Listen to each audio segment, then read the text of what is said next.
Should we jump into this Chiefs game? Yes. Um, well, a couple days away now. Oh, my cat's going crazy. A couple days away.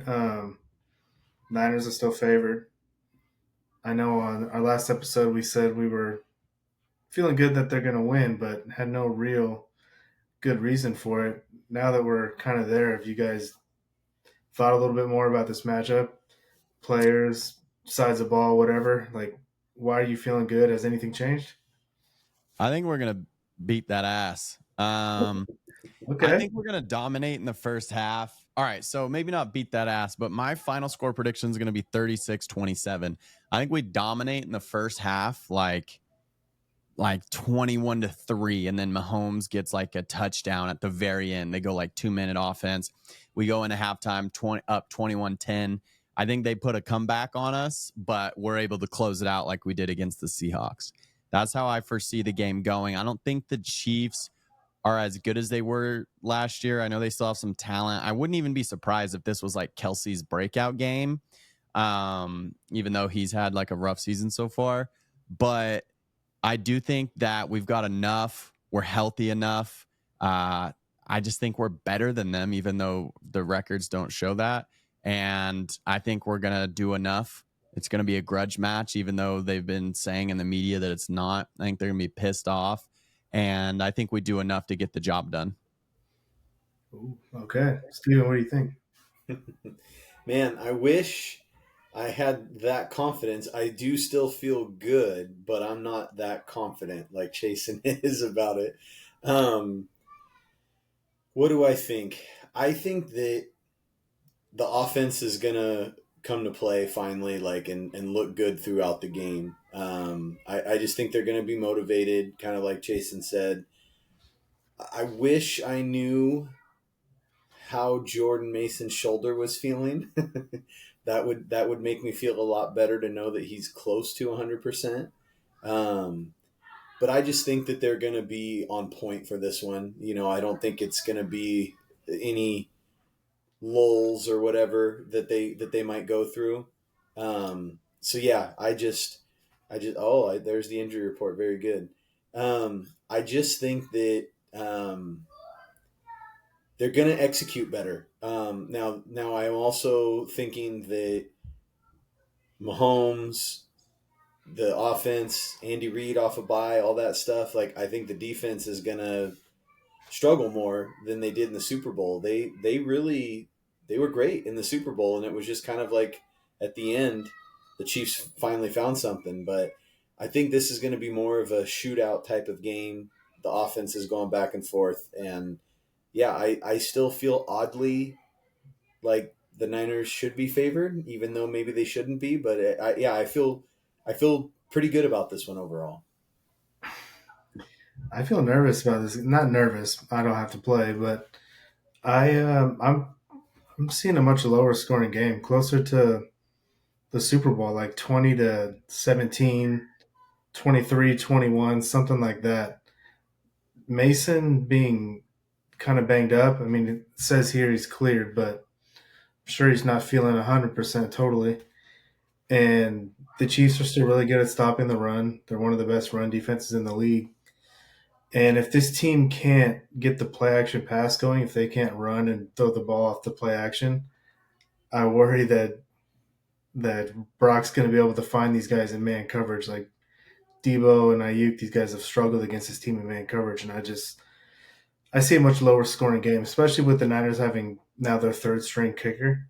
I mean, how many kicks is he going to miss in this game? You think? Hopefully, they're not kicking the ball too much and they're just going for it and being more aggressive. But gosh, I wouldn't be surprised if the Niners lose this game because the third string kicker shanks one.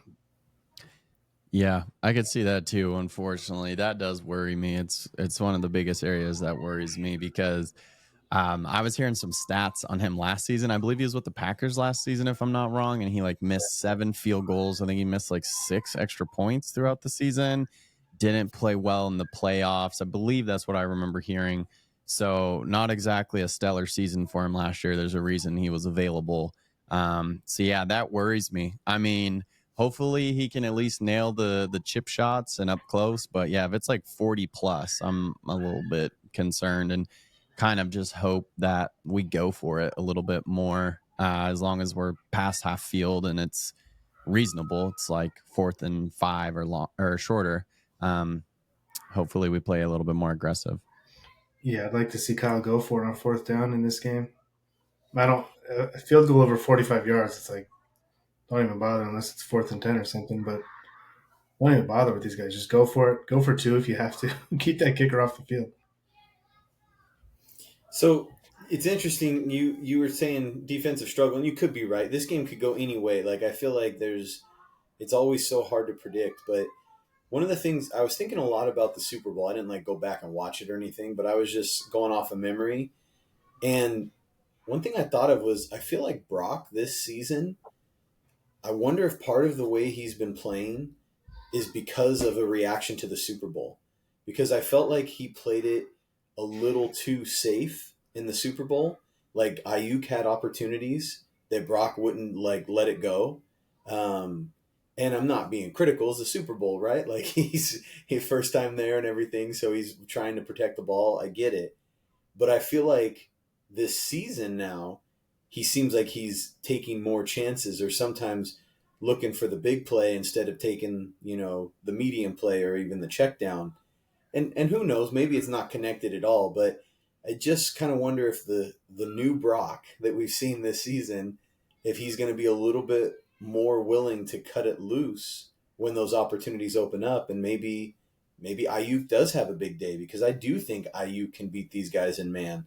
I think he did in the Super Bowl and just didn't always have the opportunity to show it, I do think Debo's going to have a little bit of a harder time, but I could see Kyle trying to be a little more creative with getting the ball in Debo's hands. And I just have a feeling that Kittle's going to have something to say about this one. Like, I could see this being like his biggest yardage game of the season so far, which I know is not saying much. I don't think he's had any huge yardage games already, but I could just see him being a more featured part. Yeah, the Chiefs defending the tight ends this year have not been very good. I don't know what fantasy rankings mean, but I think it's on the ESPN app. When your matchup is good, it's green and it says the ranking. Kansas City was 32nd. Uh, Jeez. so that's fantasy points. It's obviously different, but they're Right. clearly not defending the tight ends well. Are I'm there any surprised. specific matchups you want to talk about, like player versus player? You know, Pooney versus like Chris Jones. that's what I was just gonna say. Chris Jones and Dominic Pooney. Like Pooney's been good, obviously this year. I saw that PFF had him ranked ninth in the league at guard. Wow. I assume that's on both right and left guard. So that as a top 10 out of 64, that's good, really good for a rookie. Is he gonna like just even out Chris Jones a little bit? Can he win some reps? Because that would be a major upgrade from anything in the past. Because it seems like they don't win any reps against him. Well, it's funny because I feel like we used to even out Aaron Donald a lot, and Aaron Donald is like the most dominant force we've seen on the defensive line in a while. But like Chris Jones, I don't know if it's like his play style or what it is. I assume it is, or if it's scheme or what. But man, he just wrecks havoc on us. And I know he does it to a lot of offenses, but I feel like he always balls out against us. Um, I feel like it's his size. yeah, we struggle with how huge he is. Like Aaron Donald, you mentioned him. He's a smaller guy. As good as he was, he's a smaller guy. And if whatever they were doing was working, and I'm sure they tried to do that with Chris Jones, and they just can't because he's just I don't know. Maybe the arm length and the size and the strength, he's just a completely different matchup. Yeah. Yeah. I don't know. He obviously concerns me a lot. What do you think, Steven? Well, I answered that when you said the matchup. I said Pooney versus Chris Jones right away, not because I'm like, oh, Pooney's going to dominate him. I'm just interested to see him go up against one of the best to see where he really stacks up. I'm sure Chris Yeah, Jones is going to make plays. Like, I mean, we've seen it too many times. But I'm hoping, like you said, Ryan, that he can also win some reps and give the Niners a chance to make some plays where maybe they haven't in the past. So I'm excited about that one. I think I'm excited about Ayuk against whoever he's going up against. I think he's going to be super motivated. I'm not ready to predict a huge game for him, but I wouldn't be surprised if he has a big game. Maybe he finally gets in the end zone in this one. A little Yeah, payback for him. But anyways, a matchup that I'm not so excited about. You mentioned, I think Ryan, you mentioned Kelsey, or I don't know if it was Ryan or Chase, but one of you said talking about Kelsey. I feel like that's going to be tough on the Niners. I Yep. don't. I Campbell Yep. has been what he's been, which is, Ooh. and Fred is the best linebacker in the league, but is he still dinged up a little bit? I don't know if he's full strength, he's and also admitted that he struggles to guard Kelsey. I think I this is where the Andy Reid off a bye week, like if are you going to really try to get Kelsey in situations where you can have him matched up against Fred Warner or matched up against Devondre Campbell? So I feel like it's going to be maybe they're going to have a safety on him the whole time. I don't know. It's going to be really interesting to see how they defend Kansas City in this one. Yeah, Xavier Worthy scares me. Hmm. Yeah, He I is so agree. fast, and the Niners. I don't feel like they have a ton of speed in their secondary. I think Lenore's fast. He's probably the fastest of the bunch, but he's not Xavier Worthy fast. Yeah, that worries me as well. I was thinking about that, and I feel like the great eraser to that is going to have to be our pass rush, which is tough because they're so good at protecting against the pass and they hold a lot. So yeah, that concerns me. If Mahomes can sit back there and just fire missiles down the field, like, yeah, he has the arm strength to put it out there where only Xavier Worthy can go and get it. So that does worry me a lot. Yeah, Nick Bosa is going to have to be the one who takes Yep. Xavier Worthy out of the game, not the It's gonna have to secondary. be a Seahawk like type of game, like he did last week, and then I think we could beat him. It'd be cool too if he'd got get a little help. That guy we're paying like 10 million. Not we. I'm not paying anybody, but the Niners are paying Floyd, Floyd $10 million. I think he got a sack in week 1, and he's been pretty quiet ever since. yeah, I know they're banged up on the interior, but and Gross Matos is out, so Floyd. But I don't Floyd know. He's didn't Floyd quiet. get dinged up in the preseason? I mean, you just kind of wonder if he's yep, still dealing with Yeah. something that they're just not talking about. I don't know. Well, he's an old man. He's my age, so I'm sure he's feeling everything. I think he's 33. Any matchups you feel good about in this game? Because obviously, I could probably list a bunch that I don't feel good about. Patrick Mahomes against any of the 11 on the other side, like other than maybe Fred, I don't like. But what about some matchups that we like in this game? I do agree with Steven. Like Ayuk is going to be motivated in this game. If he goes out and has a big game, and he was complaining all offseason about how he didn't get the ball enough in the Super Bowl, and he goes out and has like 8 catches for 100 yards, scores a touchdown. He could, and they win. That could be like I told you so. Hmm. I think some Kittle. We matchups already. I like. Or go ahead, Steven, you go. Sorry, Yeah, I Kittle. think Kittle, like we already talked about. Um, Obviously, I feel good about Trent. No matter who he's facing, I feel like they'll be all right there. I would love to Um, see Chris Jones line up over Trent a couple of times, test himself. yeah, Yeah, yeah. I agree. I also kind of wonder if they can use check in some interesting ways in this game. I mean, like Chip get him block. out and try to get him the ball a little bit more, not just as a Oh, blocker. But yeah. um, yeah, I don't know when the big ones that stand out to me are Kittle and Ayuk. But go ahead, Chase, if you have something else. Um, obviously Kittle. So Xavier Worthy scares me, but like outside of that, like he really only scares me because of his speed. Like their wide receivers, I don't feel like they're going to be getting a lot of separation against our secondary, just because I don't think they're that talented. Kelsey's talented at getting open, and Mahomes can obviously extend, but like I feel pretty confident that our secondary is going to be over like all over their business. I Juju think. doesn't scare you. Say again. Juju doesn't scare you. Nope. Yeah, me too. Nope, not really. If he lines up in the slot, I feel good with Lenore there. If he lines up outside, I feel good with Mooney there. Mooney's healthy. He's been a little dinged up too, but he wasn't on the injury report. Yeah. Yeah, so if our secondary is healthy, I feel good that we can, at least like in the first half. I think we're going to have a good plan, and then I wouldn't be surprised if Kansas City adjusted and kind of got going in the second half. That's kind of how I see the game playing out, which is similar to how it was in the Super Bowl. But I could see our defense giving them some problems early on. What do you guys? What do you think about Pearsall? Do you think he's going to play much of a role, How or is many he going to? snaps would Huh? you want out? Um, well, I wonder if I've heard people speculating that he could be the punt returner. Hmm. I I'd saw like some that. video of him in practice catching punts with Jawan out too. I wouldn't be surprised if he gets 10 to 15 offensive snaps, and I hope he does. It'd be I really cool hope to see him so. on the field. I hope so. I want to see him out there. I feel like he, not just because like, oh, he's our young rookie and it's such a cool story. I just legitimately think he gives us a good chance to win the game with his route running ability. So heck yeah, get him out there, get him matched up against their number 2 DB, their number 3 DB, away from Trent McDuffie. Have him run some routes, and I think he's going to be able to route up their second and third DB, and Brock's going to be able to find him. Can you imagine like how legendary he would be instantly if he did a return touchdown in his first game? Because like that never happens. Who was the last 49er to return any kick for a touchdown? Is Probably it Ted Ted Ginn Ginn. or Yeah. something? Yeah.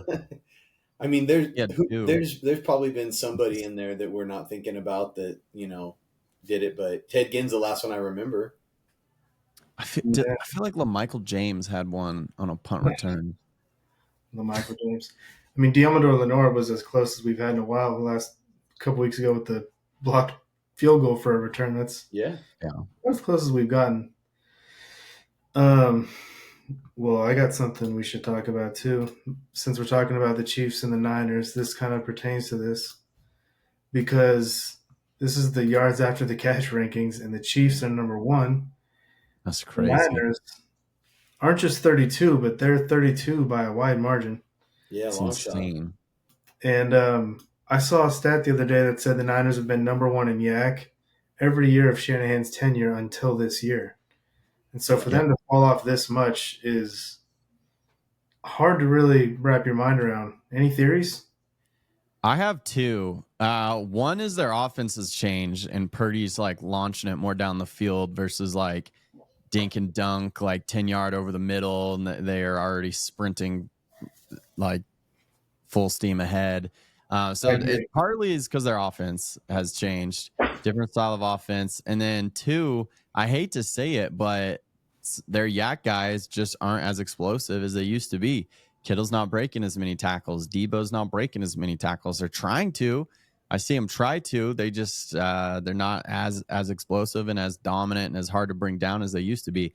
So I think a combination of the both of those two, and then it's got to be some like dumb luck mixed in there. Like that is just insane. Does this count the Seahawk game too? When it was like, because Debo, he had that one where he ran for like 60 plus yards.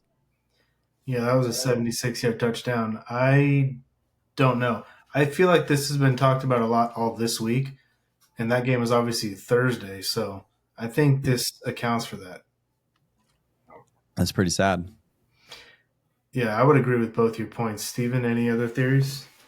Um, I thought it was more of what Chasen said about, hey, maybe the guys are just getting a little bit older, a little bit slower, or maybe they're getting a little bit smarter where they're not trying to fight for every little thing and they're, going down. But when I saw this, it kind of makes me think that part of it is by design. So that might go into the offense's change point that Chasen made. I do think it's a little bit of what I said about Brock earlier, that he's just attacking down the field more. It's not just, over the middle, like a 4 to 8 yard pass and then, let him run. Um, but I just can't help but wonder if it's a little bit by design where Kyle is not scheming it that way because maybe he wants to do it later in the season. And then of Mm, course the other obvious thing that we haven't talked about is no McCaffrey. I mean, I yep. it'd be interesting to know how much of the yak last year was McCaffrey. I mean, I know Debo, I know Kittle. We're used to seeing them do it, but yeah, honestly, I think it's a combination of a lot of things. And I'm not saying that they're going to shoot back up to number one, but I wouldn't be surprised if they climb the ranks pretty significantly before the season's over. I agree. I think they're going to be aware of this stat and they're going to be like, hell no, we're not keeping this shit up. And they're probably going to have some locker room bets on who can have the most yak and all this stuff. So I see him finishing probably middle of the pack. Another thing that definitely skews this, I feel like, is how horrible they've been with their screen passes. Because that's a quick way to get some yak. Is I feel like our screen passes, especially to Juice, for some reason, have just gone nowhere, and I don't know why. But I feel like that's another thing too. So, shout out to JT O'Sullivan, 49er legend. He does the QB school on YouTube, and he breaks down quarterback tape. And he highlighted the Kyle Juszczyk screen pass in the last game, the Seahawks game, that got blown up. And he basically said it was a great call in a great spot. But one guy, Aaron Banks, missed his block, and that guy smokes Juice. And if he gets that block, Juice is probably at the pylon diving in for a touchdown. One other thing you guys didn't really mention about this yak is Brandon Ayuk, who nearly led the league in yards after the catch, like per catch last season. He averaged 17 or so yards a catch or something like that. This year, his average has got to be 10 or less, it feels like. Last season, he caught a lot of balls. Whenever he was catching the ball, he was over the middle of the field in stride and no one around. And he could add 10, 15, 20 yards to every catch like that. And he just hasn't gotten going at all. So obviously we're used to Debo and Kittle and those guys breaking tackles. But Ayuk just catching the ball in the middle of the field with no one around in stride has also been sorely missing from this offense. Yeah, I think that's a great point, Ryan, because it's kind of like you're missing, in a way, you're missing two guys. You're missing McCaffrey and Ayuk because he just hasn't caught enough to make a difference in this category, and yeah, hasn't had as many open over the middle opportunities where he's running with it in stride when he catches it. It's I wonder why that is. I was thinking about this too, though. Is it necessarily a bad thing if they do finish towards the bottom in yak? I mean, I know there's some not so good teams down there, but obviously right next to them is the Vikings, who are doing great so far. That 97-yard touchdown against us. Yeah, right. But and even that one, didn't he throw it like 50, 60 yards in the air? So he probably didn't even get as much credit for yak as Oh, they that's a could good have. point. He probably only But got 40 for it. yeah, but it's so fun seeing the Niners receivers just bully guys after they catch the ball and not go down. Like we've been spoiled, right? Since basically, like you said, Ryan, since Shanahan got here. It's a great thing and it makes for a fun watch. I don't know if it's necessarily the best thing for your team or if it amounts to success. Obviously, the Niners have been very successful the last 5 years or so, and they've been leading the league in yak, so that's easy. But I don't know if teams 2, 3, 4, 5 are also perennial playoff teams or what. No. Bears, no. Chargers, no. Browns, no. No, but I Yeah. mean like the last few seasons, like when you have a full season Oh, yeah. sample size, like if there's a way of yeah. Anyways, my point is, it's fun, it's great, and I would love it if we were leading the league in the category again. Just like I love when we were had that stat where teams would always lose the week after they play the Niners. Like I'd love that, That was a but crazy. does that really matter? Does that really equate to team success? I don't No, know. I don't think it does because the Niners offense this season has been one of the best in the league as far as yards per game and moving the ball. It's just in the red zone they don't score the touchdown. So Yep. they're one of the worst teams in the league there, which so are the Chiefs too, by the way. But as far as just moving the ball between the 20s and getting in the position to score, the Niners have actually been better this year than they were last year. It's interesting to me that the Chiefs are number one because I feel like Who's picking Mahomes. it? Who is What it? was that? Like who's catching and running for the Chiefs? I agree. They were not the team I would have picked to be number one. No, it's got to be all Rushy Rice. So I mean, he's not even there anymore. So I imagine they're gonna regress. Aren't aren't So it aren't they getting the ball to Worthy too though? Like, I mean, are they doing any yeah, of but those he's like like a little forward pitches thing that count yeah, as a probably pass? screen passes and stuff like that. But other than that, I feel like he's just a burner where he's just catching long balls and the ball's traveling like 40, 50 yards before he catches it. Yeah, obviously Xavier Worthy comes to mind when you think of the yards after the catch. And I'm not going to sit here and pretend like I've watched every snap of the Chiefs so far this season, but the games I have watched, I don't. He makes like one big play a game. I feel like, and I don't know if he alone would be the reason why the Chiefs are leading the league in yak. Because you look at the Bucks at number two, it's like Mike Yeah, Evans and Chris Godwin have both been having great years, so that one makes sense. Even the Dolphins at three, I'm like, really? Who's? yeah. I Uh, don't know. Guess Tyreek. so yeah, to answer your question, Stephen, like I said, I don't think this doesn't necessarily signify a good offense or a bad one or wins and losses, but it is interesting because as we've observed, Purdy is chucking the ball down the field, chasing it. And he's averaging over 10 yards an attempt. I think he's number one in the league by a decent little margin there. Dang. It's so fun watching him play because when he does it, I feel confident like, ooh, he sees something. Whereas when Jimmy would do it, it was like, oh God, hold your breath. I feel like the Niners and Chiefs offense like switched from like 3 years ago where we were like all yak and the Chiefs were all like bombs away down to Tyreek Hill. So maybe that was longer than 3 years ago. And now it's like the opposite. 2019. That's what that sounds like. The 2019 Chiefs. Yeah. And now they're Yak City, apparently, and we're just bombs away down the field. Yeah,